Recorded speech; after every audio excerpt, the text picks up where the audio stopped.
കർത്തദാസൻ pastor Salmon K Abraham അവരെ ഓർത്ത് താൻ ശ്രദ്ധിക്കുന്നു. കരിമല ദിവസപ്പേടെ പുതുപ്പാടി സഭയുടെ പാസ്റ്ററായിരിക്കുന്ന ദീർഘവർഷങ്ങളായി അനുഗ്രഹീത സുൽത്താൻ ദേവദാസനാണ്. നമ്മുടെ ഗ്രൂപ്പിൽ പല പ്രാവശ്യം ദൈവനെ സംസാരിച്ച് അനുഗ്രഹ കർത്തദാസനെ സ്വാഗതം ചെയ്യുന്നു. രാവിലെ തുടർന്നുള്ള നിമിഷങ്ങൾ ദൈവനെ ശുശ്രൂഷയ്ക്കായി കർത്തദാസനെ സ്വാഗതം ചെയ്യുന്നു. കർത്തദാസൻ പാസ്റ്റർ സൽമോൻ കെ എബ്രഹാം. കർത്താവിന്റെ പരിശുദ്ധ നാമത്തിന് ഈ പ്രഭാതത്തിൽ എല്ലാവർക്കും വന്ദനം ചെയ്യുകയാണ്. ഈ പ്രാർത്ഥനാ കൂട്ടായ്മയിൽ പങ്കെടുക്കുവാൻ ഈ പ്രഭാതത്തിൽ കർത്താവിനെയും സഹായിക്കുന്ന സ്നേഹത്തെ ഓർത്ത് ദൈവത്തിന് സ്തോത്രം. കർത്താവിന്റെ ദാസൻ വർഗീസ് ബേബി പാസ്റ്റർ, മറ്റ് ദൈവദാസന്മാർ, ദൈവമക്കൾ എല്ലാവർക്കും വന്ദനം അറിയിക്കുന്നു. കഴിഞ്ഞ ചില മീറ്റിങ്ങുകളിലും നിങ്ങളോട് ഒരുമിച്ച് പങ്കെടുക്കുവാൻ കർത്താവിനെ സഹായിച്ചിട്ടുണ്ട്. അതിന് എൻ്റെ ജീവിതത്തിൽ അനുഗ്രഹമായിരുന്നു. ഈ പ്രഭാതവും നിങ്ങളോട് ഒരുമിച്ച് ആയിരിക്കാൻ കർത്താവ് സഹായിക്കുന്നതിനെ ഓർത്ത് വീണ്ടും ഞാൻ ദൈവത്തിന് നന്ദി പറയുന്നു. അല്പസമയത്തെ ചിന്തയ്ക്കായിട്ട് ദൈവത്തിൽ നിന്നൊരു വാക്യം ഞാൻ വായിക്കുകയാണ്. മത്തായി സുവിശേഷം 5-ാം അധ്യായം 3-ാം വാക്യമാണ്. ആത്മാവിൽ ദരിദ്രരായവർ ഭാഗ്യവാന്മാർ, സ്വർഗരാജ്യം അവർക്കുള്ളത് എന്നുള്ള ആ വാക്യത്തെ അടിസ്ഥാനപ്പെടുത്തിയാണ് 1-2 കാര്യങ്ങൾ ഈ പ്രഭാതത്തിൽ ദൈവമക്കളുമായിട്ട് ഞാൻ പങ്കുവെക്കുവാനായിട്ട് ആഗ്രഹിക്കുന്നത്. ആത്മാവിൽ ദരിദ്രരായവർ ഭാഗ്യവാന്മാർ, സ്വർഗരാജ്യം അവർക്കുള്ളത്. മത്തായി സുവിശേഷം 5-ാം അധ്യായം 3-ാം വാക്യം. ഒരു നിമിഷം പ്രാർത്ഥിക്കാൻ. ഞങ്ങളുടെ പിതാവേ, തിരുസന്നിധി സമർപ്പിക്കുന്നു. വചനത്തിന്റെ വാതിലുകളെ പ്രഭാതത്തിൽ തുറന്നു ഞങ്ങളുടെ അകത്തെ മനുഷ്യനെ ശക്തീകരിക്കണം. യേശു ക്രിസ്തുവിൻ നാമത്തിൽ തന്നെ പിതാവേ, ആമേൻ. ആത്മാവിൽ ദരിദ്രരായവർ ഭാഗ്യവാന്മാർ, സ്വർഗരാജ്യം അവർക്കുള്ളത്. ഞാൻ അതിന്റെ ഒരു പ്രത്യേക വശമാണ് ഇന്ന് നിങ്ങളുമായിട്ട് പങ്കുവെക്കുവാനായിട്ട് കർത്താവ് താല്പര്യപ്പെടുന്നത്. നമുക്കറിയാം, ഇവിടെ കർത്താവ് പറഞ്ഞ ഒരു കാര്യം ആത്മാവിന്റെ ദരിദ്രതയെ പറ്റിയാണ്. സാധാരണഗതിയില് ഈ ദാരിദ്ര്യാവസ്ഥ എന്ന് പറയുന്നത് ആരും പുറത്ത് കാണിക്കാനായിട്ട് ആഗ്രഹിക്കുന്ന ഒരു കാര്യമല്ല. എല്ലാവരും സമ്പന്നത പുറത്ത് കാണിക്കാൻ ആഗ്രഹിക്കുന്നവരാണ്. പക്ഷെ ദരിദ്രാവസ്ഥ പുറത്ത് കാണിക്കാനായിട്ട് ആരും ആഗ്രഹിക്കത്തില്ല. ഇല്ലായ്മ പുറത്ത് കാണിക്കാൻ ഒരൊറ്റയാളും ആഗ്രഹിക്കത്തില്ല. ഞങ്ങളുടെ ഇവിടെയൊക്കെ ആണെങ്കിൽ പൊതുവില് ഈ കോട്ടയം ഏരിയ എന്നൊക്കെ പറയുന്നത് ഒന്നുമില്ലേലും പുറത്തോട്ട് ഇറങ്ങി കഴിഞ്ഞാൽ അവനെ കണ്ടു കഴിഞ്ഞാൽ ഒരു കോടീശ്വരനെ പോലെ തോന്നിക്കും. ഒന്നും കാണിയല്ല വീട്ടിലൊന്നും ഒന്നും. പക്ഷെ ആളുകളുടെ വസ്ത്രധാരണവും അവന്റെ പൂക്കും ഒക്കെ കണ്ടു കഴിഞ്ഞാല് അത്യാവശ്യം നല്ല സാമ്പത്തിക ശേഷിയിട്ടുള്ള, അല്ലെങ്കിൽ ഒരു ഗതികേടുകാരനാന്ന് പറയാത്ത വിധത്തിൽ ഉള്ള നിലയിലായിരിക്കും ഒരു പുറത്തോട്ടൊക്കെ ഇറങ്ങുന്നത്. എന്നാൽ തിരുവനന്തപുരം അറിയാം, ഞാൻ എൻ്റെ വൈഫിന്റെ വീട് തിരുവനന്തപുരത്താണ്. ഞാൻ അവിടെ ശ്രദ്ധിച്ചിട്ടുണ്ട്. അവിടെ ഗ്രാമങ്ങളിലോട്ടൊക്കെ ചെല്ലാന്നുണ്ടെങ്കിൽ ഞാനവിടെ ചില കല്യാണങ്ങൾ ഗ്രാമങ്ങളിൽ പങ്കെടുത്തിട്ടുണ്ട്. അവിടെയുള്ള ആളുകളെ ഞാൻ ശ്രദ്ധിച്ചപ്പോൾ ഈ പണത്തിന്, അവർക്ക് ഈ പണം ഉണ്ടെങ്കിലും അവരെ കണ്ടാൽ ആരും പറയത്തില്ല പണം ഉണ്ടെന്ന്. അവരിങ്ങനെ ബാങ്കിൽ കൊണ്ടിടുകയും സ്വർണം മേടിക്കുകയും വസ്തു മേടിക്കുകയൊക്കെ ചെയ്യുന്ന കുറെ ആളുകൾ ആ ഭാഗത്ത് ഞാൻ എൻ്റെ ശ്രദ്ധയിൽപ്പെട്ടു. അവരെ കണ്ടാൽ അവർക്ക് എന്തെങ്കിലും കൊടുക്കണം എന്ന് നമ്മൾ തോന്നും. പക്ഷെ അവര് സാമ്പത്തികമായിട്ടുള്ളവരാണ്. എന്നാൽ തമിഴ്നാട്ടിൽ ഞാൻ ഒരിക്കല് എനിക്ക് ഈ വിശ്വാസി വരുന്നതിന് മുമ്പ് ഒരു പരസ്യ ഏജൻസി ഉണ്ടായിരുന്നു. അപ്പൊ ഞാൻ എന്റെ പ്രിന്റിംഗ് വർക്ക് മുഴുവൻ ഞാൻ ശിവകാശി എന്ന് പറഞ്ഞ സ്ഥലത്താണ് ചെയ്തുകൊണ്ട്. അപ്പൊ ഞാൻ ഇന്നും മറക്കാത്തൊരു കാര്യമുണ്ട്. അവിടെ ഒരു പ്രസ്സില് പ്രിന്റിങ്ങിന് വലിയ പ്രസ്, അന്നത്തെ കാലത്ത് ഓഫ്സെറ്റ് പ്രസ് എന്നൊക്കെ പറഞ്ഞാൽ വളരെ കുറവാണ്. അപ്പൊ അവിടെ സഫയർ എന്ന് പറഞ്ഞൊരു പ്രസ്സുണ്ട്. അവിടുത്തെ ശിവകാശിയുടെ ഏറ്റവും വലിയ പ്രസ്സാണ്. പെട്ടെന്ന് പ്രിന്റ് ചെയ്ത് കിട്ടേണ്ട കുറെ വർക്കുകൾ ഉണ്ടായിരുന്നു. അപ്പൊ ഞാൻ അതിന്റെ ഓണറെ ഒന്ന് കാണാം, പെട്ടെന്ന് തന്നെ കാര്യങ്ങൾ ചെയ്തു പോരണം ഓർത്ത് എന്റെ ഓണറെ കാണാമെന്ന് വിചാരിച്ച് ഞാൻ ആ കൗണ്ടറിലോട്ട് കയറാൻ നേരത്തെ എന്റെ വാതിക്കല് ഒരു സെക്യൂരിറ്റിയെ പോലെ ഒരു ചെറിയൊരു ഈ ബർമൂഡ പോലെ ഒരു സാധനമൊക്കെ ഇട്ട് ഒരു മനുഷ്യനോട് ഇപ്പൊ ഉണ്ടായിരുന്നു. അപ്പൊ ഞാൻ അതേ എന്നെ തടഞ്ഞു. എന്നോട് ചോദിച്ചു എങ്ങോട്ടാന്ന് ചോദിച്ചപ്പോൾ ഞാൻ പറഞ്ഞു, തമിഴിനോട് ചോദിച്ചപ്പോൾ ഞാൻ പറഞ്ഞു ഞാൻ ഓണറെ ഒന്ന് കാണാൻ വേണ്ടിയിട്ടാണ് എന്ന് പറഞ്ഞു. അപ്പൊ അതേ പറഞ്ഞോളാൻ പറഞ്ഞു. അപ്പൊ ഞാൻ പറഞ്ഞു എനിക്ക് ഓണറോട് സംസാരിക്കാനുള്ളതാണ്. ഞാൻ തന്നെ എന്റെ ഓണർ എന്ന് പറഞ്ഞു. അയാളെ കണ്ടു കഴിഞ്ഞാല് എന്റെ സെക്യൂരിറ്റി ആണെന്ന് പോലും പറയാൻ ബുദ്ധിമുട്ട് വരും. അപ്പൊ അത്രയും വലിയ അന്നത്തെ കാലത്ത് 5-4 കളർ പ്രിന്റിംഗ് മെഷീനുള്ള ഒരു സ്ഥാപനത്തിന്റെ ഓണറെ കണ്ടു കഴിഞ്ഞാൽ ഒരു കാവൽക്കാരനെ പോലെ ഇരിക്കും. അപ്പൊ നമ്മൾ അവിടെയും മനസ്സിലാക്കിയത് വ്യത്യസ്തമായ നിലയിലാണ് അവരുടെ സാമ്പത്തിക അവസ്ഥകളെ പുറത്ത് കാണിക്കാൻ അവർ ആഗ്രഹിക്കുന്നത്. എന്നാൽ പൊതുവിൽ നമ്മൾ നോക്കിയാൽ ആളുകൾ അവരുടെ ഗതികേടിനെ പുറത്തു പറയാൻ ആഗ്രഹിക്കത്തില്ല. പണ്ടത്തെ കാലത്ത് സഭകൾക്കകത്തൊക്കെയാണ് ഗതികേടുകളൊക്കെ സാക്ഷ്യമായിട്ടെങ്കിലും പറയുമായിരുന്നു. രോഗമായിട്ടിരിക്കുകയാണ്, കല്യാണം നടക്കുന്നില്ല, സാമ്പത്തിക പ്രശ്നങ്ങളുണ്ട്, അതൊക്കെ പറയാം. പക്ഷെ ഇന്നത്തെ കാലത്ത് അതുപോലും പറയാൻ മനുഷ്യൻ ആഗ്രഹിക്കാത്ത ഒരു കാലഘട്ടത്തിലാണ് നമ്മൾ ജീവിക്കുന്നത്. സാക്ഷ്യങ്ങൾ പോലും സത്യസന്ധമായിട്ട് പുറത്തു പറയുകയോ മറ്റുള്ളവരുടെ സഹായം, പ്രാർത്ഥനാ സഹായങ്ങളോ ആത്മീയ സഹായങ്ങളോ സ്വീകരിക്കാൻ താല്പര്യമില്ലാത്ത ഒരു കാലഘട്ടത്തെ ജീവിക്കുന്നത്. ഇത് മാത്രമല്ല, ഉപദേശങ്ങൾ പോലും എന്നെ ആരും ഉപദേശിക്കണ്ട, എനിക്കെല്ലാം അറിയാം എന്ന് പറഞ്ഞിരിക്കുന്ന ഒരു കാലഘട്ടം. എന്ന് വെച്ചാൽ മൊത്തത്തിൽ സമ്പന്നനാണ് എന്ന് ധരിക്കുന്ന ഒരു കാലഘട്ടത്തിലാണ് നമ്മളെല്ലാവരും ജീവിക്കുന്നത്. ആർക്കും ആരെയും വേണ്ടാത്ത ഒരു കാലഘട്ടത്തിലാണ് ജീവിക്കുന്നത്. അങ്ങനെ ഒരു കാലഘട്ടത്തിൽ ജീവിക്കുന്ന നമുക്ക് ഇന്ന് രാവിലെ ഞാൻ ഈ വചനം ഇങ്ങനെ പറയാൻ ദൈവത്തിന്റെ ആത്മാവിൽ ആശ്രയിക്കുകയാണ്. ഈ ദരിദ്രത എന്ന് പറയുന്നത് സത്യത്തിൽ ആത്മീയ ദരിദ്രതയെ പറ്റിയാണ് ഇവിടെ യേശു ക്രിസ്തു പറയുന്നത്. ഇത്ര നേരം നമ്മളിവിടെ ചിന്തിച്ചുകൊണ്ടിരുന്നത് നമ്മുടെ ഭൗതികമായ പ്രശ്നങ്ങളും കാര്യങ്ങളും ഒക്കെ ആണെങ്കിലും നമ്മുടെ ആത്മീയ ദരിദ്രത എന്ന് പറയുന്നത് എല്ലാവരും നേരിടുന്ന ഒരു പ്രധാനപ്പെട്ട വിഷയമാണ്. ആരും അത് പുറത്ത് കാണിക്കാൻ ആഗ്രഹിക്കുന്നില്ല. നമ്മൾ വസ്ത്രധാരണം കൊണ്ടോ നമ്മുടെ ജീവിതത്തിന്റെ പ്രകടനങ്ങൾ കൊണ്ടോ പലപ്പോഴും നമ്മൾ ഇത് പുറത്ത് കാണിക്കാനായിട്ട് ആഗ്രഹിക്കുന്നില്ല. എന്നാൽ ദൈവത്തോട് പോലും നമ്മളിത് മറച്ചു വെക്കുന്ന ഒരവസ്ഥ നമ്മുടെ ജീവിതത്തിലുണ്ട്. പ്രാർത്ഥിക്കുമ്പോൾ പോലും അതിനെ വിട്ടുകളയുന്ന ആഗ്രഹിക്കുന്നില്ല. പക്ഷെ കർത്താവ് പറയുന്ന ഒരു പ്രധാനപ്പെട്ട കാര്യം, നമ്മുടെ ഇല്ലായ്മകളെ ദൈവവുമായിട്ട് നമ്മൾ പങ്കുവെക്കണം. നമ്മുടെ ശൂന്യതകളെ തിരിച്ചറിയുന്നതായിരിക്കണം നമ്മുടെ ജീവിതം. നമ്മൾ തീർച്ചയായിട്ടും നമ്മുടെ ആത്മീയ ഗതികേടുകൾ, നമുക്ക് എത്തിപ്പിടിക്കാൻ പറ്റാത്ത ഒത്തിരി മേഖലകൾ ആത്മീയ ജീവിതത്തിലുണ്ട്. നമുക്ക് മുമ്പോട്ട് പോകാൻ പറ്റാതെ കല്ലിൽ തട്ടി നിൽക്കുന്ന ഒത്തിരി സാഹചര്യങ്ങൾ ജീവിതത്തിലുണ്ട്. അത് നമ്മൾ ഒരിക്കലും മറച്ചു വെക്കാൻ ദൈവം നമ്മളെ കുറിച്ച് ആഗ്രഹിക്കുന്നില്ല. നമ്മൾ അത് തുറന്നു പറഞ്ഞാൽ മാത്രമേ നമുക്ക് അതിൽ നിന്നും ഒരു നിറവ് ലഭിക്കത്തുള്ളൂ. ഞാൻ മുമ്പ് പറഞ്ഞ പോലെ ആത്മീയ ജീവിതത്തിലും ഇതേ പ്രോബ്ലം തന്നെയുണ്ട്. നമ്മൾ ആരും നമ്മുടെ ദാരിദ്ര്യം അവസ്ഥ പുറത്തു പറയുന്നവരല്ല. അവിടെ എല്ലാവരും കുഴപ്പമില്ലാതെ പോകുന്നു എന്നുള്ളതാണ് എല്ലാവരും ചിന്തിക്കുന്നതും പറയുന്നതും. ഈ പ്രഭാതത്തിൽ എത്ര വലിയ ഭാരത്തിലും പ്രയാസത്തിലും ഇപ്പോൾ നാം നടക്കുന്നെങ്കിലും ഈ പ്രഭാതം നമുക്ക് നമ്മുടെ ഗതികേടിനെ സമർപ്പിക്കുന്ന, നമ്മുടെ പ്രതിസന്ധികളെ, ആത്മീയ തടസ്സങ്ങളെ സമർപ്പിക്കുന്ന, മുമ്പോട്ട് വിടാതെ നമ്മെ തടയുന്ന ചില ജഡീക പ്രശ്നങ്ങളുണ്ട്. അതൊന്നും ആരും പറയത്തില്ല. സത്യത്തിൽ ഈ സാക്ഷ്യം പോലും സഭകളിൽ പറയുന്നത്, നമ്മൾ പറയുന്ന സാക്ഷ്യങ്ങൾ കേൾക്കാനായിട്ടല്ല ദൈവം ആഗ്രഹിക്കുന്നത്. പലതും ശരിയായിട്ടുള്ള സാക്ഷ്യമായിട്ട് പറയാറുമില്ല. ഇപ്പോ വിടുതലൊക്കെ സംഭവിക്കാന്ന് പറയുന്നത് നമ്മുടെ ആത്മീയ ജീവിതത്തിന്റെ ആഴങ്ങളിൽ സംഭവിക്കേണ്ടതാണ് ശരിക്കും. ഇപ്പം ഒരാൾക്ക് കുശുമ്പുണ്ട്, ഒരു കുശുമ്പൻ പ്രാർത്ഥിച്ച് ദൈവം കുശുമ്പ് മാറ്റിക്ക്. സത്യത്തിൽ ആ കുശുമ്പെന്ന് സാക്ഷ്യം പറയാൻ നല്ലതാ. എനിക്ക് നാളുകളായിട്ട് കുശുമ്പുണ്ടായിരുന്നു, ഈ കഴിഞ്ഞ ഇടയ്ക്ക് ദൈവം എന്റെ കുശുമ്പ് മാറ്റി തന്നു. അതൊരു നല്ല സാക്ഷ്യമാണ്. നമ്മുടെ വീട്ടിലൊരു വണ്ടി കിട്ടിയതിലും ഒരു വീട് കിട്ടിയതിലും വലിയ സാക്ഷ്യമാണ് അത്. ഞാനൊരു ദ്രവ്യാഗ്രഹിയായിരുന്നു, പണത്തോട് ഭയങ്കര ആർത്തിയുള്ള മനുഷ്യനായിരുന്നു. എന്റെ ദ്രവ്യാഗ്രഹം കർത്താവ് മാറ്റി. അതൊരു നല്ല സാക്ഷ്യമാണ്, സഭകളിൽ പറയാൻ കൊള്ളാവുന്ന സാക്ഷ്യമാണ്. പക്ഷെ ഇങ്ങനെയുള്ള സാക്ഷ്യങ്ങൾ നമ്മൾ കേൾക്കാറില്ല, നമ്മളൊട്ട് പറയാറുമില്ല. ഇങ്ങനെയുള്ള സാക്ഷ്യങ്ങൾക്ക് വേണ്ടി, ഇങ്ങനെയുള്ള വിടുതലുകൾക്ക് വേണ്ടി നമ്മൾ ആഗ്രഹിക്കാറുമില്ല. ദ്രവ്യാഗ്രഹം ഉള്ളവൻ ബാക്കിയുള്ള എല്ലാത്തിനും വേണ്ടി പ്രാർത്ഥിക്കും. ദ്രവ്യാഗ്രഹം തെറ്റാന്നും അറിയാം, പക്ഷെ ദ്രവ്യാഗ്രഹത്തിന് വേണ്ടി പ്രാർത്ഥിക്കാറ്. കുശുമ്പ് അത്യാവശ്യം നല്ലൊരു ഭാവമാണ്. ആ കുശുമ്പ് വെച്ചുകൊണ്ട് ബാക്കിയുള്ള എല്ലാ ആവശ്യങ്ങൾക്ക് വേണ്ടി, നാട്ടുകാർക്ക് വേണ്ടിയും പ്രാർത്ഥിക്കും. പക്ഷെ അവന്റെ കുശുമ്പ്, അവന്റെ ഗതികേടിനെ ഓർത്ത് അവൻ ദൈവസന്നിധി വരാറില്ല. അത് ഞാൻ ഈ പറഞ്ഞു വന്നത് ആത്മീയ ദരിദ്രതയെ പറ്റി ഒരു ചിന്ത നമ്മൾ പലപ്പോഴും പുറത്ത് കാണിക്കുന്നവരല്ല. ഇന്ന് പ്രഭാതത്തിൽ സത്യത്തിൽ കർത്താവ് നമ്മളെ കുറിച്ച് ആഗ്രഹിക്കുന്നത് അങ്ങനെ ഒരു നിലയിലേക്ക് നമ്മൾ ഉയർത്തപ്പെടണം എന്നുള്ളതാണ്. ഈ നമ്മുടെ ആത്മീയ ജീവിതത്തില് നമ്മള് ഈ യാക്കോബിന്റെ 4-ാം അധ്യായം 7-ാം വാക്യം ഞാൻ വായിച്ചേക്കാം. ഞാൻ എടുത്തു വെച്ചിട്ടുണ്ട്.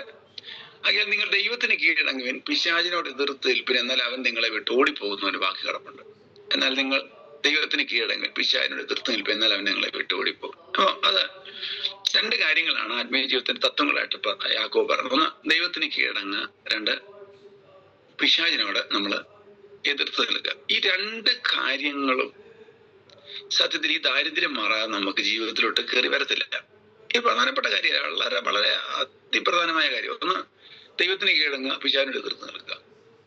അപ്പം ഈ ദൈവത്തിന് എങ്ങനെ കീഴടങ്ങും, പിശാചിനോട് എങ്ങനെ എതിർത്ത് നിൽക്കും? നമ്മളിത് പറയാറുണ്ടെങ്കിലും സത്യത്തിൽ നമ്മൾ തിരിച്ചറിയുന്നില്ല എങ്ങനെ ദൈവത്തിന് കീഴടങ്ങും എന്നുള്ള കാര്യം, എങ്ങനെ പിശാചിനോട് എതിർത്ത് നിൽക്കും. ഇത് രണ്ടും ഒരു വിശ്വാസിയുടെ നേരെ വരുന്ന ജീവിത സാഹചര്യങ്ങളാണ്. ദൈവം ഒരുക്കുന്ന ചുറ്റുപാടുകൾ, എങ്ങനെ തിരിച്ചറിയും നമ്മൾ? ഒരു കഷ്ടത നമ്മുടെ ജീവിതത്തിൽ കയറി വന്നു, ഒരു പ്രതിസന്ധി നമുക്ക് ജീവിതത്തിൽ കയറി വരുമ്പോൾ ഇത് ദൈവത്താലുള്ളൊരു പ്രതിസന്ധിയാണെന്നും എൻ്റെ ആത്മീയ വർധനവിന് വേണ്ടി എൻ്റെ ദൈവം എനിക്ക് വേണ്ടി ചെയ്തതാണെന്നും നമുക്ക് തിരിച്ചറിവുണ്ടെങ്കിൽ ആ പ്രതിസന്ധി കൊണ്ട് നമുക്കൊരു വലിയ നന്മ ദൈവം ഉദ്ദേശിക്കുന്നത്. അപ്പൊ ഈ പ്രതിസന്ധി വരുന്നതെല്ലാം നമ്മൾ ജീവിതത്തിൽ ഒഴിവാക്കി വിടാൻ ആഗ്രഹിക്കുന്ന ആളുകളാണ് നമ്മൾ. നമുക്കൊരു പ്രതിസന്ധി നമ്മൾ ആഗ്രഹിക്കുന്നത്, നമുക്ക് ഒരു ഇഷ്ടമില്ല ഇതിനോട്. അപ്പം ദൈവം കൊണ്ടിരുന്ന പ്രതിസന്ധിയുണ്ട്, പിശാച് കൊണ്ടിരുന്ന പ്രതിസന്ധിയുണ്ട്. അപ്പോൾ നമ്മുടെ നേരെ വരുന്ന ദൈവം കൊണ്ടിരുന്ന പ്രതിസന്ധി ആണെങ്കിൽ, പ്രശ്നങ്ങളാണെങ്കിൽ വചനം പറഞ്ഞ നിങ്ങൾ അതിന് കീഴടങ്ങണം. പക്ഷെ പിശാച് കൊണ്ടിരുന്ന പ്രതിസന്ധി ആണെങ്കിൽ നമ്മൾ അതിനോട് എതിർക്കുകയും ചെയ്യണം. അപ്പൊ ഈ രണ്ട് കാര്യങ്ങൾ ഒരു സാമാന്യ വിശ്വാസിയെ സംബന്ധിച്ചിടത്തോളം അവൻ അറിഞ്ഞേ പറ്റത്തുള്ളൂ. അവൻ എങ്ങനെ അറിയാനായിട്ട്? അപ്പൊ നമ്മള് ഒരു ഭാഗം ചിന്തിക്കുമ്പോൾ ദൈവത്തിന് കീഴടങ്ങുന്ന ചില ചുറ്റുപാടുകൾ, സാഹചര്യങ്ങൾ. ഞാൻ ഈ കഴിഞ്ഞ നാളുകൾക്ക് മുമ്പ് ഒരു പുസ്തകത്തിൽ ഇങ്ങനെ ചൈനക്കാരുടെ ഒരു പുസ്തകത്തിൽ ഇങ്ങനെ ചൈനക്കാരുമായി ബന്ധപ്പെട്ട് അവരുടെ ഭക്ഷണ രീതികൾ. അവർ ഈ മീൻ പിടിക്കാൻ പോകും. ഈ മീൻ പിടിക്കാൻ പോകുന്ന സമയത്ത് അവർ പൊതുവെ ടെക്നോളജിയിലൊക്കെ വളരെ മുമ്പന്മാരാണല്ലോ. അപ്പൊ അവർക്ക് ഈ ചത്ത മീനെ കഴിക്കുന്നതിനോട് വലിയ താല്പര്യമില്ല. എന്ന് വെച്ചാൽ ഈ കടലിൽ നിന്നൊക്കെ 3-4 ദിവസം കഴിഞ്ഞ് കൊണ്ടിരുന്ന മീനെ കഴിക്കുന്നതിനോട് അവർക്ക് വലിയ താല്പര്യമില്ല. അപ്പം അവർക്ക് ജീവനോടെ അതിനെ കഴിക്കുന്നതാണ് ഇഷ്ടം അവർക്ക്. അപ്പൊ അവരതിന് ഈ ജീവനോടെ കിട്ടാൻ എന്ത് മാർഗം എന്നിങ്ങനെ, കാരണം ജീവൻ പിടിച്ചു നിർത്താൻ പറ്റത്തില്ല അവർക്കും. അതിൽ ഒരു വിദ്വാൻ ചെയ്ത പണി എന്താണെന്ന് വെച്ച് കഴിഞ്ഞാല്, അവരൊരു വലിയ ടാങ്ക് ഈ കപ്പലിനകത്ത് പണം ഉണ്ടാക്കി, വലിയൊരു ടാങ്ക്. അതിനകത്ത് അത്യാവശ്യം വലിയൊരു തിമിംഗലത്തെ പിടിച്ചിട്ടെന്ന് അവരാ ആദ്യം തന്നെ, വലിയൊരു തിമിംഗലം. എന്നിട്ട് പിടിക്കുന്ന മീനെ എല്ലാം ഈ തിമിംഗലം കിടക്കുന്ന വെള്ളത്തിനകത്തോട്ട് ഇടുവന്ന്. അപ്പൊ ഈ തിമിംഗലത്തിന് വിശന്ന് കിടക്കുന്നത് കൊണ്ട് ഈ വന്ന് കയറുന്ന മീനെ ഇവൻ വരുമ്പോ മുതലിട്ട് ഓടിക്കാൻ തുടങ്ങും, പിടിക്കാനായിട്ട്, ജീവന് വേണ്ടിയിട്ട്. മറ്റവൻ ജീവനും കൊണ്ട് ഓടും, പിടിച്ച് കയറി കപ്പലിനകത്താണല്ലോ, അവൻ ജീവനും കൊണ്ട് ഓടും. അപ്പൊ ഈ 2 ദിവസം ഈ മീൻ ഇവനുമായിട്ടുള്ള ഫൈറ്റിങ്ങില കിടന്നുണ്ട്. ഈ വലിയ മീനും ചെറിയ മീനും തമ്മിലുള്ള ഫൈറ്റിങ്ങില്ല. ഈ 2 ദിവസം കൊണ്ട് ഇവന്മാര് മീനെ പിടിച്ച് കരയെ വരും. അപ്പോൾ ഈ ജീവന്റെ വിഷയത്തിൽ ഈ പിടിക്കപ്പെട്ട മീൻ ഓട്ടമായതുകൊണ്ട് ഈ 2 ദിവസം കൊണ്ട് ഈ മീൻ ചാകത്തില്ലെന്ന് അവർ പറഞ്ഞിരിക്കുന്നത്. കാരണം അവൻ ജീവന് വേണ്ടിയുള്ള ഓട്ടത്തില്ല. അപ്പൊ അതുകൊണ്ട് ഇവര് കരയ്ക്ക് വരുമ്പോഴത്തേക്കിനും ഈ ജീവനോടെ ഈ മീനെ കിട്ടുമെന്നായി ഞാൻ അതിനൊരു കാര്യം മനസ്സിലാക്കിയത്. ജീവനോടെ നിലനിൽക്കുവാനും രാവിലെ എഴുന്നേറ്റ് പ്രാർത്ഥിക്കുവാനും ദൈവത്തിന്റെ വചനം ധ്യാനിക്കുവാനും വചനം ഏറ്റെടുക്കുവാനും മുട്ടുമടക്കുവാനും കർത്താവിന്റെ സന്നിധി സമർപ്പിക്കപ്പെടുവാനും നമ്മുടെ വാശിയും വൈരാഗ്യങ്ങളും ദേഷ്യവും ഈർഷ്യയെല്ലാം മാറ്റുവാനും ദൈവം ചില ചുറ്റുപാടുകളെ നമുക്ക് അനുഗ്രഹിക്കപ്പെട്ടതായി ഒരുക്കുമ്പോൾ, ചില പ്രതിസന്ധികൾ ആ വലിയ തിമിംഗലത്തെ പോലെ നമ്മളെ വിടാതെ പിന്തുടരുമ്പോൾ, ദൈവം നമ്മെക്കുറിച്ച് ആഗ്രഹിക്കുന്നത് നമ്മൾ ജീവനുള്ളവരായി സജീവരായി ദൈവസന്നിധിയിൽ നിലനിൽക്കുവാനായിട്ടാണ് ദൈവം നമ്മെക്കുറിച്ച് ആഗ്രഹിക്കുന്നത്. ഈ പ്രത്യേക സമയത്താണ് നമ്മുടെ ആത്മീയ ദാരിദ്ര്യങ്ങളെ പറ്റിയൊക്കെ നമ്മൾ തിരിച്ചറിയുന്നത്. നമുക്ക് ദാരിദ്ര്യം തിരിച്ചറിയുവാൻ സാഹചര്യങ്ങളാണ്. വീട്ടിലെ വെളിയിലോട്ട് പോകേണ്ടി വരുമ്പോഴാണ്, ഒരു കല്യാണം വരുമ്പോഴാണ് വസ്ത്രത്തിന്റെ ദാരിദ്ര്യം തിരിച്ചറിയുന്നതെങ്കിൽ, ഒരു വീട്ടിൽ ഒരു വിരുന്നുകാരൻ വരുമ്പോഴാണ് ആഹാരത്തിന്റെ ദാരിദ്ര്യം നമ്മൾ തിരിച്ചറിയുന്നതെങ്കിൽ, നമുക്കൊരു പ്രത്യേക കാര്യം ചെയ്യുമ്പോഴാണ് നമ്മുടെ ആരോഗ്യത്തിന്റെ ദാരിദ്ര്യം നമ്മൾ തിരിച്ചറിയേണ്ടി വരുന്നതെങ്കിൽ, നമ്മുടെ ആത്മീയ ജീവിതത്തിൽ ഓരോ ദിവസവും ദൈവം നമ്മെ വളർത്തുമ്പോഴാണ് നമ്മുടെ ആത്മീയ ശൂന്യതകളെ പറ്റി നമ്മൾ തിരിച്ചറിയുന്നത്. പ്രതിസന്ധികളും പ്രശ്നങ്ങളും ഒന്നും നേരിടാതെ വീട്ടിയിരിക്കുന്ന ആളുകളെ പോലെ അല്ല നമ്മൾ ദൈവത്തിൽ ജീവിക്കുന്നത്. സജീവരായി എപ്പോഴും ആത്മീയ ദാരിദ്ര്യത്തെ തിരിച്ചറിയുവാൻ തക്കവണ്ണം ദൈവം നമ്മെ ചിലപ്പോൾ ഒത്തിരി താഴ്ത്തി നിർത്തേക്കാം. ഒത്തിരി ചിലപ്പോൾ നമ്മൾ ആത്മീയ ജീവിത ദൈവമേ ഞാൻ ഇത്രയും പ്രാർത്ഥിച്ചിട്ടും ചില വിഷയങ്ങളിൽ കുടുങ്ങിക്കിടക്കുന്നത്, ആത്മീയ വിഷയത്തില് ചില ജഡീക വിഷയങ്ങളിൽ കുടുങ്ങിക്കിടക്കുന്നത് ഈ പ്രഭാതത്തിൽ പരിശുദ്ധാത്മാവ് നമ്മെ ഓർപ്പിക്കുന്നു. നാളുകളായിട്ട് അതിൽ പുറത്തു വരാൻ കഴിയാതെ ആരോടൊന്നും അത് പറയുന്നുമില്ല, ആരോടും ഈ കാര്യങ്ങൾ പങ്കുവെക്കാനും ആഗ്രഹിക്കുന്നില്ല, അത് പങ്കുവെക്കാൻ പറ്റുന്നതുമല്ല. എന്നാൽ അതിൽ കുടുങ്ങിക്കിടന്ന് മനസ്സും ശരീരവും എല്ലാം അതിൽ കുടുങ്ങിക്കിടന്ന് പുറത്തു വരുവാനായിട്ട് ആഗ്രഹിക്കുന്നവരോട് പ്രഭാതത്തെങ്കിൽ ദൈവത്തിന്റെ ആത്മാവ് വ്യക്തമായിട്ട് പറയുകയാണ്, നിങ്ങളുടെ ആത്മീയ ദാരിദ്ര്യം ദൈവവുമായി പങ്കുവെക്കാൻ താല്പര്യപ്പെടുന്നെങ്കിൽ പരിശുദ്ധാത്മാവ് ആ ദാരിദ്ര്യം തീർത്ത് നിറവ് നൽകുന്ന ദൈവമാണ്. ഹല്ലേലൂയ. പൗലോസ് കൃത്യമായിട്ട് എഫേസ്യർ ആ കാര്യം പറയുന്നുണ്ട്. ദൈവത്തിന്റെ എല്ലാ നിറവോളവും നിറഞ്ഞു വരണം. ശൂന്യത ഉണ്ടെന്ന് നമ്മൾ ദൈവസന്നിധി സമർപ്പിച്ചാൽ മാത്രമേ ദൈവത്തിന്റെ നിറവ് നമുക്ക് ദൈവം തരത്തുള്ളൂ. അപ്പോൾ അതുകൊണ്ട് ദൈവികമായ ചുറ്റുപാടുകളെ തിരിച്ചറിഞ്ഞ് പൈശാചിക ചുറ്റുപാടുകളെ നമ്മൾ ആത്മീയർ വളർന്നു വരുന്നതനുസരിച്ച് ആത്മീയമായ കാര്യങ്ങളെ തെളിയിച്ച് ജീവിക്കുന്നവരായിരിക്കണം നമ്മൾ മുമ്പോട്ട് പോകും തോറും നമ്മുടെ ചുറ്റുപാടുകളൊക്കെ ഒരുക്കപ്പെടുന്ന ദൈവമാണെന്ന് മനസ്സിലാക്കണം. നമ്മുടെ സമ്മർദ്ദങ്ങൾ, എതിർപ്പുകൾ, പ്രതികൂലങ്ങൾ, അപവാദങ്ങൾ, ജഡത്തിന് നേരെ വരുന്ന ശക്തമായ ഫൈറ്റിങ്ങുകൾ, ഇതെല്ലാം നമ്മെ ആത്മീയമായിട്ട് ദൈവം ഉയർത്തുവാൻ വേണ്ടിയിട്ടുള്ള ചുറ്റുപാടുകളാണ്. അപ്പോൾ നമ്മുടെ ചുറ്റുപാടുകൾ എങ്ങനെയാണ്, ദൈവത്താലാണോ അല്ലയോ എന്ന് തിരിച്ചറിയുന്ന ഒരു ആത്മീയ സമ്പന്നത നമുക്ക് ആവശ്യമുണ്ട്. ഒരു ഉദാഹരണോടെ പറഞ്ഞ് ഞാൻ പ്രാർത്ഥിച്ച് അവസാനിപ്പിക്കും. പൈശാചികമാണോ ദൈവികമാണോ തിരിച്ചറിയുന്ന രണ്ട് ഉദാഹരണങ്ങൾ. അതിന് മത്തായി സുവിശേഷം 16-ാം അധ്യായം 15 മുതൽ 17 വരെയുള്ള വാക്യങ്ങൾ ഞാൻ വായിക്കുകയാണ്. നിങ്ങളോ എന്നെ ആർ എന്ന് പറയുന്നു എന്ന് അവൻ ചോദിച്ചതിന് ശിഷ്യന്മാരോട് യേശു ചോദിച്ച ചോദ്യമാണ്, ശീമോൻ പത്രോസ്, നീ ജീവനുള്ള ദൈവത്തിന്റെ പുത്രനായ ക്രിസ്തു എന്ന് ഉത്തരം പറഞ്ഞു. യേശു അവനോട്, ബറിയോന ശീമോനെ, നീ ഭാഗ്യവാൻ, ജഡരക്തങ്ങളല്ല സ്വർഗസ്നായ എന്റെ പിതാവ് അത്ര നിനക്കിത് വെളിപ്പെടുത്തി തന്നത്. അവിടെ നമുക്ക് രണ്ട് കാര്യങ്ങളാണ് ഞാൻ ഇതിൽ നിന്ന് പറയാനായിട്ട് ആഗ്രഹിക്കുന്നത്. 16-ാം അധ്യായം 15 മുതൽ 23 വരെയുള്ള വാക്യങ്ങളായിരിക്കും ഞാനിപ്പോ രണ്ട് കാര്യങ്ങൾ പറയാൻ എടുക്കുന്നത്. ഒന്നാമത്തെ കാര്യം ഇതാണ്. ശിഷ്യന്മാരോട് യേശു ചോദിക്കുകയാണ്, നിങ്ങൾ എന്നെ പറ്റി ആരെന്ന് പറയുന്നത്. മറ്റുള്ളവരെ സമൂഹത്ത് പറയുന്നുള്ള ചോദ്യം ചോദിച്ചതിന് ശേഷം അവര് പല ആൻസർ കൊടുത്തു. യോഹന്നാനാണ്, മോശയാണ് എന്ന് പല ആൻസർ കൊടുക്കുന്നു. എന്നാൽ നിങ്ങൾ ശിഷ്യന്മാരെന്നെ ആരെന്ന് പറയുന്നു എന്ന് യേശു ശിഷ്യന്മാർ ചോദിച്ചപ്പോൾ ശീമോൻ പത്രോസ് ചാടി കയറി പറഞ്ഞ ഉത്തരമാണ്, നീ ജീവനുള്ള ദൈവത്തിന്റെ പുത്രനായ ക്രിസ്തു എന്ന ഉത്തരം പറഞ്ഞു. യേശു അവനോട്, ബറിയോന ശീമോൻ, നീ ഭാഗ്യവാൻ, ജഡരക്തങ്ങളല്ല സ്വർഗസ്നായ പിതാവ് അത്ര നിനക്കിത് വെളിപ്പെടുത്തിയത്. ജഡരക്തങ്ങളല്ല, അറിവുകളല്ല എന്നുള്ള അർത്ഥം അവിടെ വന്നിരിക്കുന്നത്. അറിവുകളല്ല, സ്വർഗസ്ഥനായ എന്റെ പിതാവ് അത്ര, എന്റെ പിതാവിന്റെ ആത്മാവ് അത്ര നിനക്കിത് വെളിപ്പെടുത്തിയെന്നാണ്. ഹല്ലേലൂയ. പിതാവിന്റെ സ്പിരിറ്റ്. നീ ഭാഗ്യവാൻ, നിനക്ക് കിട്ടിയ ബൈബിൾ എന്നല്ല, അല്ല നിനക്ക് എന്റെ കൂടെ കിട്ടിയ അറിവുകളല്ല, ദൈവത്തിന്റെ ആത്മാവാണ് ഞാൻ ദൈവപുത്രനാണെന്നും ജീവനുള്ള ദൈവത്തിന്റെ പുത്രനാണ് നിനക്ക് വെളിപ്പെടുത്തിയെന്നാണ്.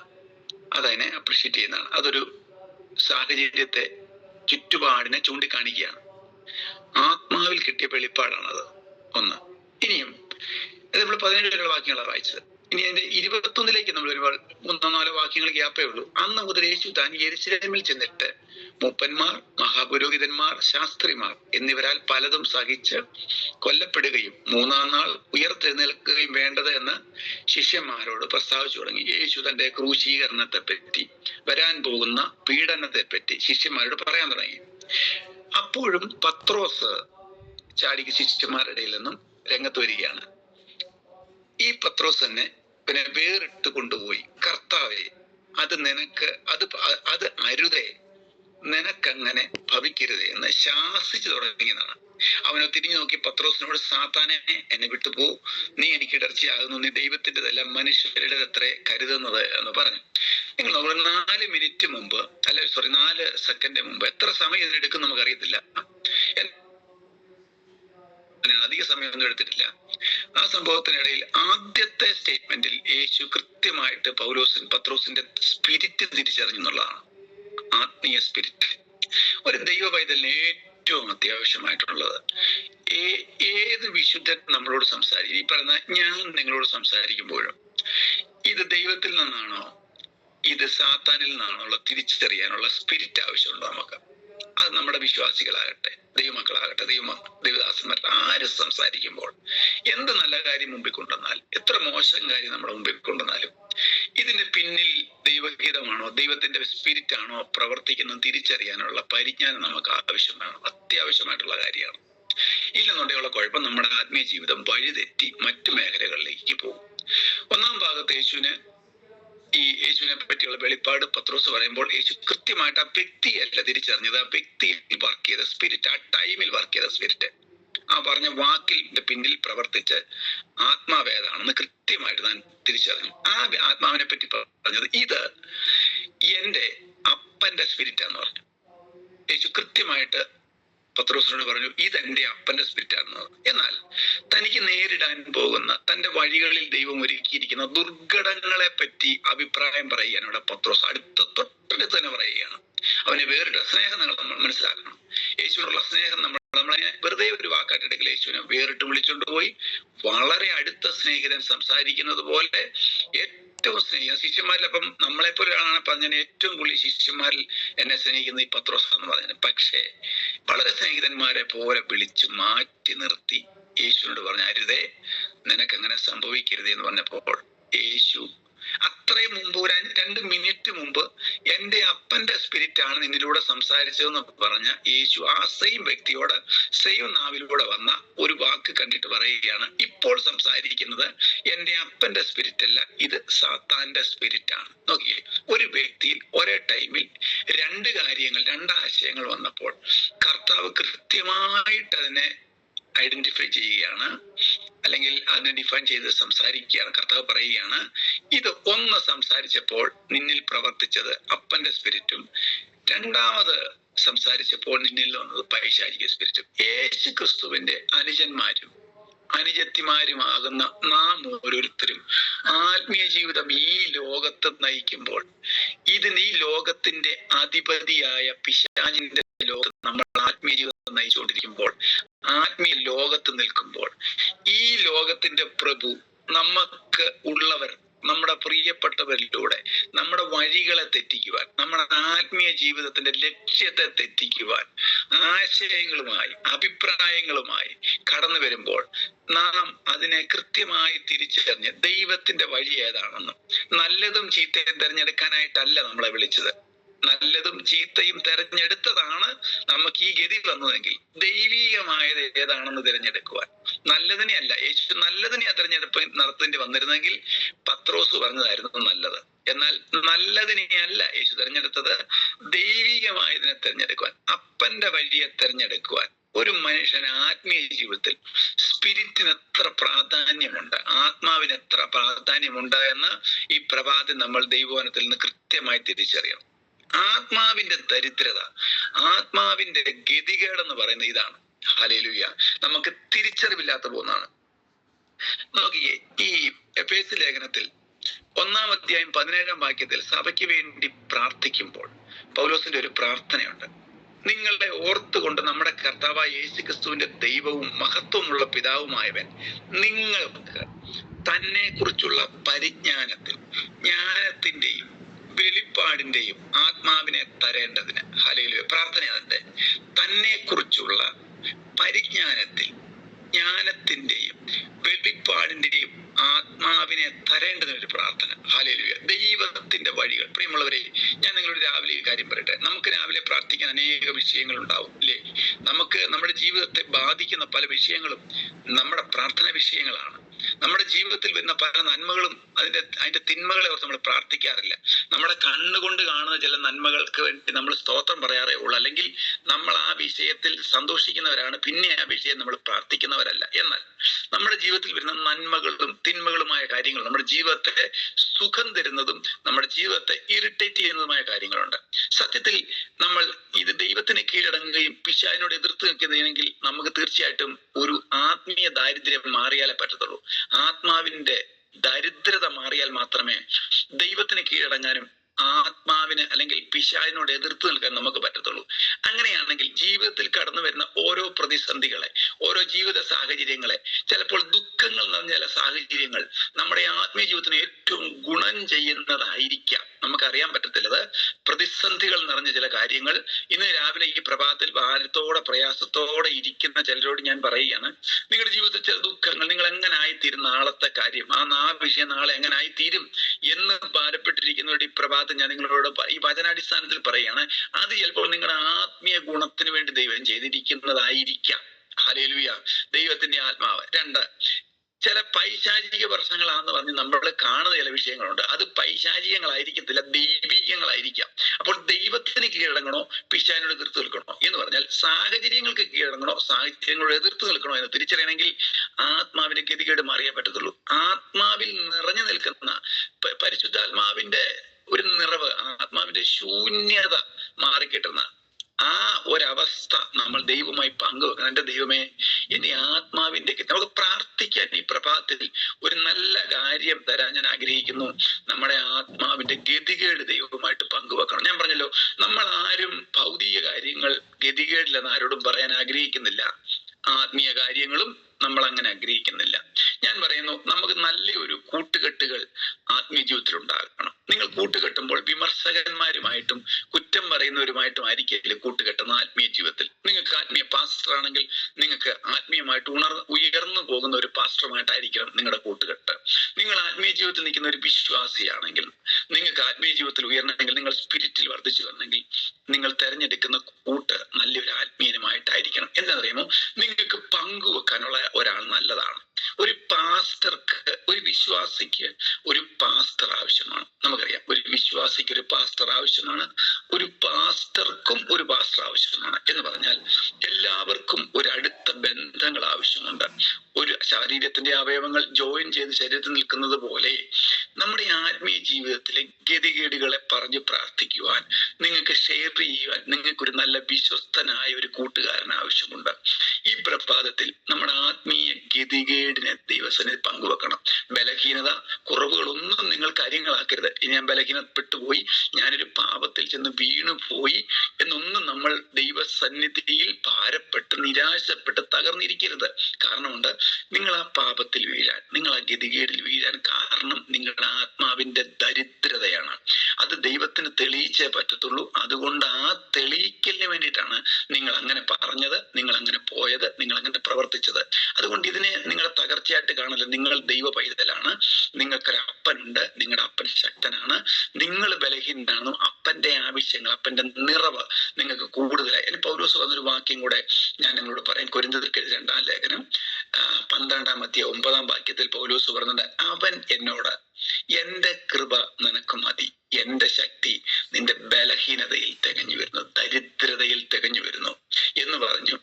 ആകയാൽ ക്രിസ്തുവിന്റെ ശക്തി, ക്രിസ്തുവിന്റെ പവർ, ദൈവത്തിന്റെ പവർ എന്റെ മേൽ ആവസിക്കേണ്ടതിന് ഞാൻ അതിസന്തോഷത്തോടെ എന്റെ ബലഹീനതകളിൽ പ്രശംസിക്കും. അപ്പോൾ ദൈവത്തിന്റെ ശക്തി നമ്മൾ നിറയുന്നത് നമ്മുടെ ഗതികേടിലാണ്. എന്ന് വെച്ചാൽ ഗതികേട് തിരിച്ചറിഞ്ഞവനിൽ മാത്രം, ആ ദരിദ്രത പുറത്തൊന്ന് പറയാൻ, ദൈവമേ ഞാൻ ദരിദ്രത അവസ്ഥയിലാണ് എന്ന് പറയുന്നവനിൽ മാത്രമേ ആത്മീയ നിറവുകൾ സംഭവിക്കുന്നുള്ളൂ. നിങ്ങൾ നോക്കുകയും, നമ്മള് എഫേസ്യ ലേഖനത്തിൽ 3-ാം അധ്യായത്തിൽ പൗലോസിന്റെ അടുത്ത പ്രാർത്ഥന കാണാം. 3-ാം അധ്യായം 19-ാം വാക്യം, പരിജ്ഞാനത്തെ കവിയുന്ന ക്രിസ്തുവിന്റെ സ്നേഹത്തെ അറിയുവാനും പ്രാപ്തരാകുകയും ദൈവത്തിന്റെ എല്ലാ നിറവോളവും നിറഞ്ഞു വരികയും വേണം എന്നും പ്രാർത്ഥിക്കുന്നു. കണ്ടോ? അപ്പൊ നമ്മുടെ ശൂന്യതകൾ എന്താണ് നിങ്ങൾ പെട്ടെന്ന് ആ പാപം ചെയ്തത്, എന്തിനാണ് ഗതികേടിൽ പോയി വീണത് എന്ന് ചോദിച്ചാൽ ഒറ്റ ആൻസറേ ഉള്ളൂ. ദൈവത്തിന്റെ നിറവ് നിങ്ങൾക്ക് ആ വിഷയത്തിൽ ആവശ്യമുണ്ട്. ആ വിഷയത്തെ ഓർത്ത് ഭാരപ്പെടേണ്ട. ഇതിനകത്ത് അങ്ങനെ ഭാരപ്പെടുന്നവരുണ്ട് എന്ന് എന്നോട് വ്യക്തമായിട്ട് എനിക്ക് മനസ്സിലാകുന്നുണ്ട്. സൂക്ഷിക്കുന്നുണ്ട്. പാപത്തെ ഓർത്ത്, ഭാരത്തെ ഓർത്ത് പ്രയാസപ്പെടുന്നവരുണ്ട്.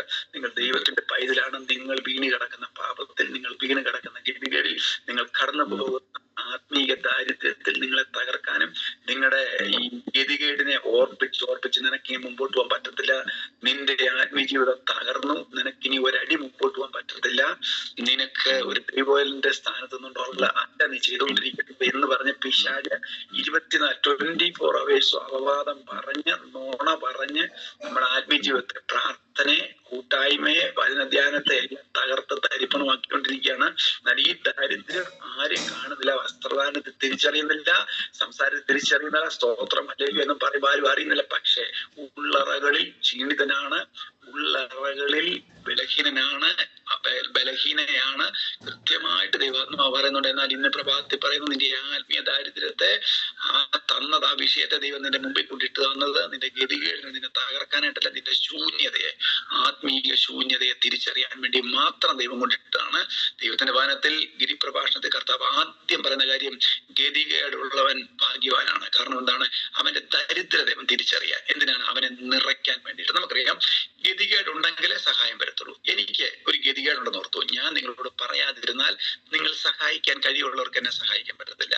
അങ്ങനെയാണെങ്കിൽ ആത്മീയ ജീവിതത്തിൽ നമ്മുടെ ഗതികേടിനെ, നമ്മുടെ ദരിദ്രതയെ നമ്മൾ ആദ്യം തിരിച്ചറിയണം. നമ്മൾ തിരിച്ചറിഞ്ഞിട്ട് സകലത്തെ നിറയ്ക്കാൻ കഴിയുന്നവന്റെ നിറവായിരിക്കുന്ന ആ നിറവിലേക്ക്, ഞാൻ പറയട്ടെ, കോപത്തെ നിയന്ത്രിക്കുന്ന, അല്ലെങ്കിൽ സൈക്കിൾ ചവിട്ടുമ്പോൾ നിലത്തൂടെ, അതിനൊരു ഉദാഹരണം ഞാൻ എന്റെ ഭാഷയിൽ പറഞ്ഞുള്ളൂ, ഒരു സമനിലത്തൂടെ ചവിട്ടുന്ന ആരോഗ്യം പോരാ ഒരു സൈക്കിൾ കയറ്റത്തിൽ ചവിട്ടുവാനായിട്ട്. അപ്പോൾ നമുക്ക് ആരോഗ്യ ആവശ്യം വരുന്നു അവിടെ നമ്മൾ എന്ന് പറഞ്ഞതുപോലെ നമുക്ക് ഒത്തിരി കാര്യങ്ങൾ നമ്മൾ വിജയിച്ചിട്ടുണ്ട് ആത്മീയ ജീവിതത്തിൽ. എന്നാൽ കൂടുതൽ കൂടുതൽ ശക്തിയേറിയ വിജയങ്ങൾ നമുക്ക് ആവശ്യമുണ്ടെന്ന് ശക്തിയേറിയ പരീക്ഷണത്തിലൂടെയാണ് ദൈവം നമ്മളെ തെളിയിക്കുന്നത്. ആ പരീക്ഷണത്തിൽ വീണു പോകുമ്പോൾ നമ്മൾ ഓർത്തോണം, തകർന്നു പോകുമ്പോൾ നമ്മൾ ഓർത്തോണം, നമുക്ക് ചെറിയ അഭിഷേകം പോരാ, ചെറിയ കൃപ പോരാ, കൂടുതൽ ശക്തി, ആത്മീയ ശക്തി നമുക്ക് ആവശ്യമുണ്ട്. ദൈവം നമ്മളോട് ഇന്ന് രാവിലെ പ്രഭാതത്തിൽ നമ്മെ പ്രബോധിപ്പിക്കുന്നു. ഇന്ന് പ്രാപിച്ച ശക്തി പോരാ, ഇന്നലെ പ്രാപിച്ച ശക്തി പോരാ, നാളത്തെ ജീവിതത്തിന് കൂടുതൽ ബലപ്പെടുവാൻ, കൂടുതൽ ശക്തിപ്പെടുവാനായിട്ട് ദരിദ്രത തിരിച്ചറിഞ്ഞ് ശക്തിപ്പെടണം, ബലപ്പെടണം എന്ന് ഞാൻ ആത്മാവിൽ നിങ്ങളോട് ഈ പ്രഭാതത്തിൽ പറയുന്നു. അതുകൊണ്ട് ആത്മാവിന്റെ ദരിദ്രത, ഗതികേടിനെ തിരിച്ചറിഞ്ഞുകൊണ്ട് ഒരു ആത്മീയ ജീവിതം ഈ പ്രഭാതത്തിൽ, ഈ പ്രാർത്ഥന കഴിഞ്ഞ ഉടനെ തന്നെ മുട്ടുകളെ മടക്കി, കർത്താവേ എന്റെ ആത്മീയ ഗതികേടി ഞാൻ തിരിച്ചു. എന്നെ കണ്ടാൽ ആർക്കും അറിയത്തില്ല, എന്നെ പറ്റി പറഞ്ഞാൽ ആർക്കും അറിയത്തില്ല. എന്നെ കണ്ട ഞാൻ ആത്മീയനാണെന്ന് തോന്നും, എന്നെ കണ്ടാൽ ഞാൻ അനുഗ്രഹിക്കപ്പെട്ടെന്ന് തോന്നിയാൽ ഞാൻ കർത്താവുമായുള്ള ബന്ധത്തിൽ പിശാചിന്റെ പല വഴികളെയും മാറോടാണ് ജീവിക്കുന്ന കാര്യങ്ങൾ ചെയ്ത് അവനെ ഫോളോ ചെയ്യുന്ന ഒരു വ്യക്തിയാണ്. എന്നാൽ എന്റെ ദരിദ്രത ഞാൻ തിരിച്ചത്, എന്റെ ബലമില്ലായ്മയാണ് ഞാൻ അതിനകത്ത് പോയി വീണത്, എന്റെ ബലമില്ലായ്മയാണ് ഞാൻ അങ്ങനെ പറഞ്ഞത്, എന്റെ ബലമില്ലായ്മയാണ് ഞാൻ അങ്ങനെ പ്രവർത്തിച്ചത്. അപ്പോൾ ദരിദ്രം എന്ന് പറഞ്ഞാൽ ബലമില്ലായ്മയാണ്, ശക്തിയില്ലായ്മയാണ്. ആ ശക്തിക്ക് വേണ്ടി ദൈവത്തിന് നമുക്ക് സമർപ്പിക്കാം ഒരു അനുഗ്രഹിക്കപ്പെട്ട ആത്മീയ ജീവിതം. ഇപ്പോൾ നമ്മൾ നടന്നു പോയിക്കൊണ്ടിരിക്കുന്ന ഈ ജീവിതത്തിൽ ഓരോ ദിവസം ചെല്ലുന്നതോറും നമ്മുടെ ശൂന്യതകളെ കൂടുതൽ കൂടുതൽ പരിശുദ്ധാത്മാവ് കാണിച്ചു തന്നുകൊണ്ടിരിക്കും. കൂടുതൽ പരിശുദ്ധാത്മാവിന്റെ ജീവിതത്തിൽ നമുക്ക് സ്വാധീനമുണ്ടാകും. മുഴു ആളത്വത്തെയും നമ്മുടെ മുഴു ജീവിതത്തെയും ദൈവസന്നിധിയിൽ ഓരോ ദിവസവും കൊടുക്കുന്നതിന് ശൂന്യതകൾ നല്ലതാണ്, ബലഹീനത നല്ലതാണ്, ഫൈറ്റിംഗ് നല്ലതാണെന്ന് തിരിച്ചറിഞ്ഞുകൊണ്ട് ആത്മീയ ജീവിതത്തിന് അതിനെതിരെ നമ്മൾ പോരാടുന്നവരായി മാറാതെ ദൈവത്തിന് കീഴടങ്ങുവാനും പിശാചിനോട് എതിർത്ത് നിൽക്കുവാനും കർത്താവ് നമ്മെ സഹായിക്കട്ടെ. നമുക്ക് ഇത് രാവിലെ പറയാം, ആത്മാവിൽ ദരിദ്രരായി വരും. ഇതിനകത്ത് ആരും സമ്പന്നരിക്കുന്നില്ല, ഇതിനകത്ത് ഞാനടക്കമുള്ള ആള് സമ്പന്നരല്ല, നമ്മളെല്ലാം ദരിദ്രതയാണ്. ആരുമായിട്ട് താരതമ്യം ചെയ്യുമ്പോൾ, ദൈവവുമായി താരതമ്യം ചെയ്യുമ്പോൾ, അപ്പനുമായി താരതമ്യം, നമ്മൾ അടുത്തിരിക്കുന്നവരുമായിട്ടല്ല നമ്മളെ താരതമ്യം ചെയ്യേണ്ടത്, നമ്മുടെ അപ്പനുമായി താരതമ്യം ചെയ്യുമ്പോൾ നമുക്ക് ഗതികേടുള്ളവരാണ്, ദരിദ്രതയുള്ളവരാണ്. ആ ദരിദ്രത തീർക്കേണ്ടത് മനുഷ്യരല്ല, പണമല്ല, വിദ്യാഭ്യാസമല്ല, വീടല്ല, വണ്ടിയല്ല തീർക്കേണ്ടത്, അപ്പനാണ് മക്കളുടെ ദരിദ്രത തീർക്കേണ്ടത്. അപ്പൻ സമ്പന്നനാണ്. അത് തീർക്കണമെങ്കിൽ അപ്പന്റെ ഭവനത്തിൽ മടങ്ങി ചെന്നേ പറ്റത്തുള്ളൂ, അപ്പനോട് മുട്ടുമടക്കി ആവശ്യപ്പെട്ടേ പറ്റത്തുള്ളൂ. അതിനായിട്ട് ദൈവം നമ്മെ സഹായിക്കട്ടെ. ഒരു നിമിഷം പ്രാർത്ഥിക്കാൻ. ഞങ്ങളുടെ സ്വർഗ്ഗപിതാവേ, ഞങ്ങളെല്ലാം വിവിധ നിലകളിൽ പല കാര്യങ്ങളിൽ ദരിദ്രത, ബലഹീനത അനുഭവിക്കുന്നവരാണ്. അങ്ങയുടെ നിർവനായി ഞങ്ങൾ ഈ പ്രഭാതത്തിൽ കടന്നു ഞങ്ങളെ നിറയ്ക്കണമേ. പിശാച് കൊണ്ടുവന്ന ഒരു തന്ത്രങ്ങളും തകർന്നു പോകാതെ അതിനോട് എതിർത്ത് നിൽക്കുവാനും ദൈവത്തിന്റെ സന്നിധിയിൽ കീഴടങ്ങി ജീവിപ്പാനും ഞങ്ങളെ സമർപ്പിക്കുന്നു. യേശു ക്രിസ്തുവിൻ നാമത്തിൽ പിതാവേ.